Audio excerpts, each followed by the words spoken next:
Novo livro disseca teorias negacionistas como terraplanismo e negação ao Holocausto.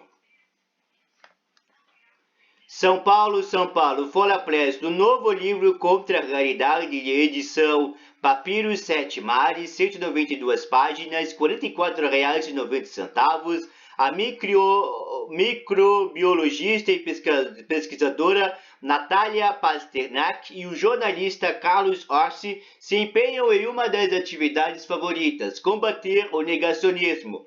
Para o conceito de negacionismo não ficar etéreo, ele chega rápido no livro. É a atitude de negar para si mesmo e para o mundo fatos bem estabelecidos ou um consenso científico na ausência de evidências contundentes. No cardápio estão desde negacionismo mais tradicionais como aquele praticado pela indústria do tabaco até a segunda metade do século passado, até mais recentes, como aquela que rejeita a influência humana das mudanças climáticas. Ao longo do caminho aparece a negação do Holocausto, assassinato de milhões de judeus pelos nazistas, criacionismo, para quem acredita que a Terra e o Universo foram criados por Deus, quase exatamente como são hoje, numa interpretação mais literal da Bíblia, e geralmente oposição à teoria da evolução, terraplanismo, o nome de estudo, entre outros. Desde 2018, quando foi fundado o Instituto Questão de Ciência IKC, o passatempo do casal ganhou um status oficial. Pasternak, presidente da entidade OSCE, dirige a revista Questão de Ciência, publicação do IKC. A organização não governamentais sem fins lucrativos promove e fomenta a adoção de políticas públicas baseado em evidência científica, clamor que tem sido especialmente repetido ao longo da pandemia de Covid-19.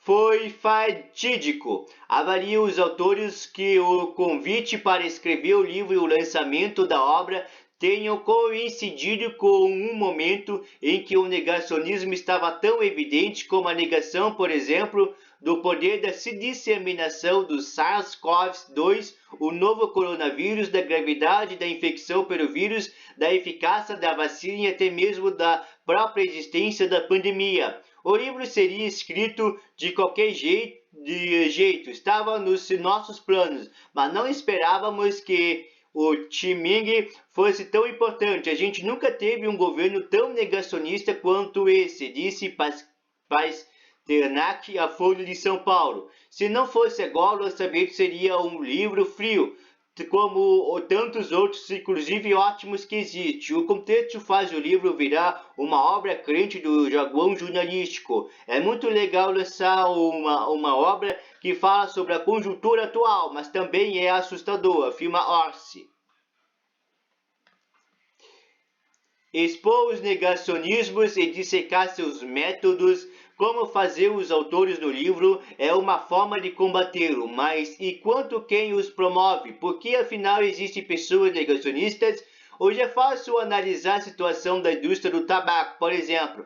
Mesmo com a pilha crescente de evidências que a incidência de câncer do pulmão estava intimamente ligada ao consumo de tabaco, a indústria ainda fomentava a dúvida, financiando estudos parciais e promovendo lobby para influenciar governos e meios de comunicação a seu favor. Claro, as fabricantes de cigarro com isso buscavam garantir a continuidade do negócio e com as mensagens enganosas de que o cigarro não era tão ruim assim, ou com as implacáveis e desonestas críticas aos estudos que evidenciavam os efeitos deletérios do fumo. Quem fumava podia manter mesmíssimos comportamentos e de consciência tranquila.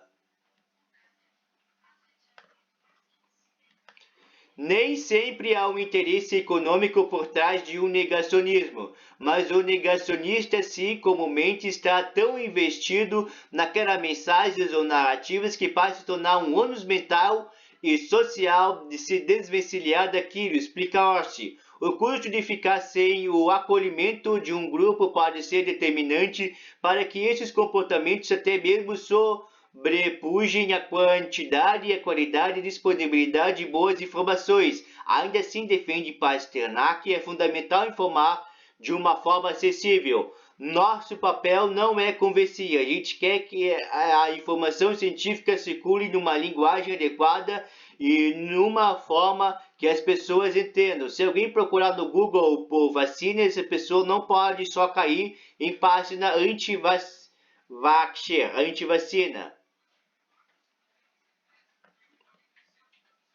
Mas nem mesmo estatísticas como as 4 milhões de mortes evitadas todos os anos por conta dos imunizantes convencem algumas pessoas. Os números alegam poderiam ter sido inventados e espalhados num complô global entre indústrias, governos e órgãos de imprensa, tudo em prol de algum interesse econômico escuso. E esse tipo de comportamento negacionista é comum em pessoas de classe mais alta. O alto nível educacional acaba servindo apenas para achar desculpa, desmerecer o conhecimento científico e se convencer, com base num argumento qualquer, que é preciso fugir das injeções e fazer o mesmo com os seus filhos. Para mudar a paranoia, a saída é melhorar a comunicação da ciência, especialmente sobre as incertezas. Muitas vezes as informações são transmitidas com áreas de que são definitivas e imutáveis, o que vai contra o próprio modus operandi da ciência de autoaperfeiçoamento. Nem a OMS estava preparada para comunicar incertezas no espaço da pandemia. A mudança de orientação gerou pânico, desconfiança e afetou a credibilidade das instituições, e movimentos negacionistas se alimentam desse medo e são repletas de incertezas obscuras. Essa é uma diferença marcante. Se não comunicarmos com honestidade e transparência as incertezas, esses movimentos só vão crescer, diz Pasternak. O melhor que dá para fazer num momento difícil como o atual, argumenta Orsi, é extrair o máximo do conjunto de dados de informação disponível de cada instante. A cada segundo a gente tem que presumir o que é correto numa base dessas evidências e tomar atitudes mais responsáveis possíveis. Isso seria justamente de negar a realidade e abraçá-la em toda a sua complexidade.